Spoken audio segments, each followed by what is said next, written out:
In this video, we're going to learn why rivers in Bihar floods every monsoon. Now, Bihar is India's most flood-prone state, especially the region of northern Bihar. Northern Bihar shares its border with Nepal. If you look at the topography of Bihar, it is very much influenced by the flowing of both perennial and non-perennial rivers. Although the state has many rivers, in this video I will only tell you about those rivers that are flowing above the danger level, due to which there are floods in northern part of Bihar, and it happens only during the monsoon period every year. The first river is Gandak River. I'm going to copy the explanation from one of my old videos just to make you understand from where the river originates and how it flows into the state of Bihar. Now this river originates in the northern Nepal, near Tibet border, from the Nubhain Himal Glacier in the Mustang region of Nepal. Here this river is named as Kali Gandaki River.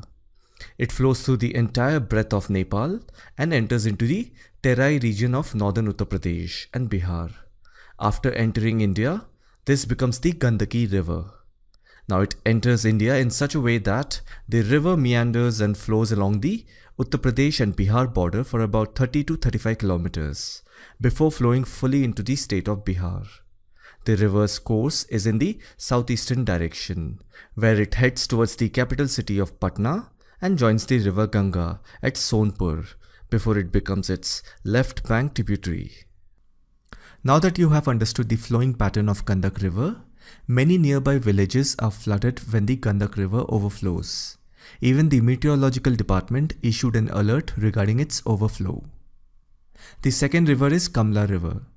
The Kamla River originates from Churia range near Sindhuli district of Nepal and flows through Indian state of Bihar. It enters Indian territory in Madhubani district in Bihar. The river continues to flow south and finally joins river Kosi. Even this river is capable of flooding, and an alert has been issued by the meteorological department. The third river is Bagmati River.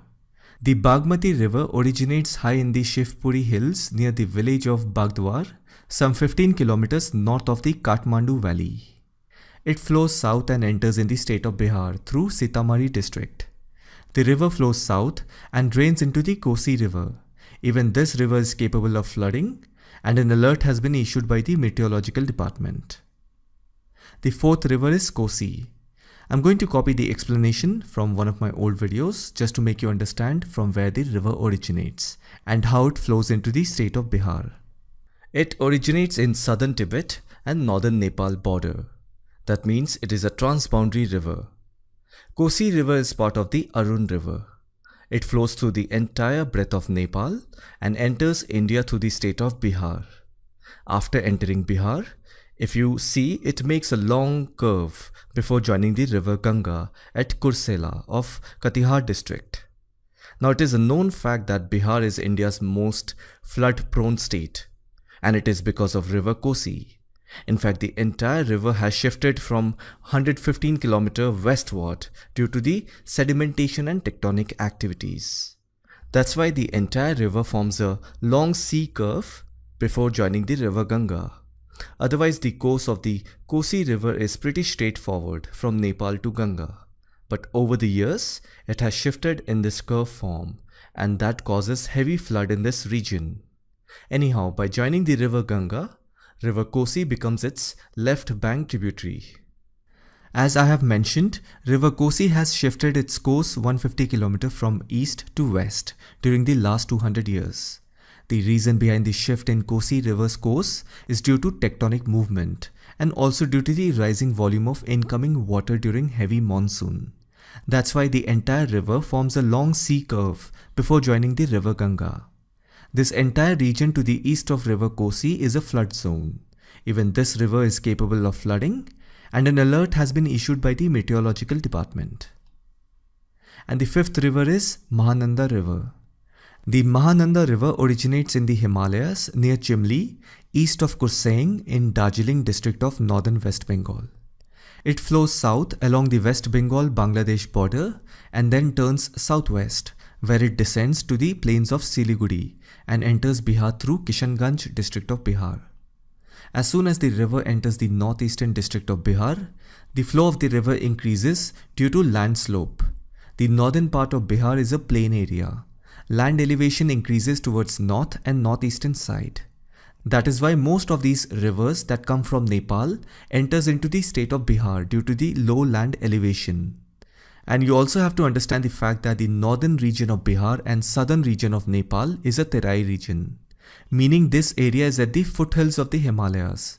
You can also call it the north of the Indo-Gangetic Plain. That means it is a lowland belt. Then obviously the rivers that originate in the Himalayan region will flow naturally towards the lowland areas of northern Bihar. During heavy monsoon, it rains heavily in northern Bihar as well as in Nepal. Due to that, water level of these rivers increase. When the water level of the rivers in Nepal increases, obviously it will rush towards the lowland areas, which is also known as the catchment area. And most of that lowland area or the catchment area lies in northern part of Bihar. Villages that reside on the bank of all these rivers that I've mentioned faces heavy floods. And finally, all these rivers flow south and drains into the river Ganga, which splits Bihar into two parts, North Bihar and South Bihar.